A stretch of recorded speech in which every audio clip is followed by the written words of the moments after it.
अवकाळी पावसाचा वारणा पट्ट्याला जबर फटका. ऊस पिके भुईसपाट. अवकाळी पावसामुळे वाळवा तालुक्यातील वारणा पट्ट्यातील ऊस पिके भुईसपाट झाली असून शेतकऱ्यांचे लाखो रुपयांचे नुकसान झालेलं आहे. मात्र एवढे मोठे नुकसान होऊनही कृषी विभागाकडून अद्याप पाहणी किंवा पंचनामे सुरू करण्यात आलेले नसल्याचा आरोप शेतकरी करत आहेत. परवा सायंकाळी झालेल्या अवकाळी पावसाने वाळवा तालुक्यातील वारणा पट्ट्यातील ऊस आणि भाजीपाला पिकांचे अतोनात नुकसान झाले.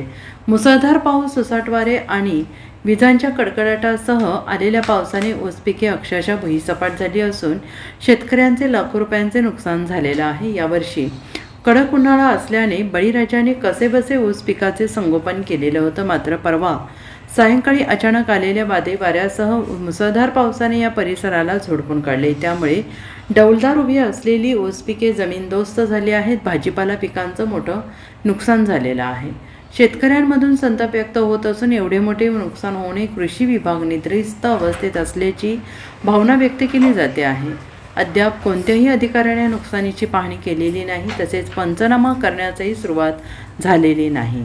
तातडीने पंचनामे करून नुकसानग्रस्त शेतकऱ्यांना भरपाई द्यावी अशी मागणी वारणा पट्ट्यातील बाधित शेतकऱ्यांनी केली आहे. माझं नाव दिनकर केशव फल्ले. काल परवाची संध्याकाळ 5 वाजता संध्याकाळ वारं जे आलं ते एक सारखा ऊस सपाटच झाला वादळात. 1 नंबरचा ऊस.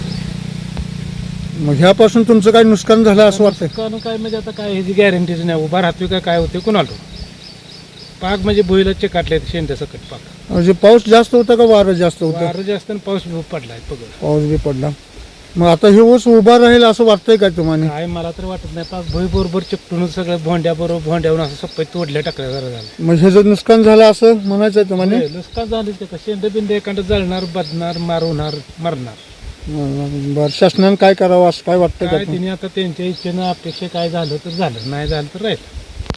Bureau report, SBN Marathi, Sangli.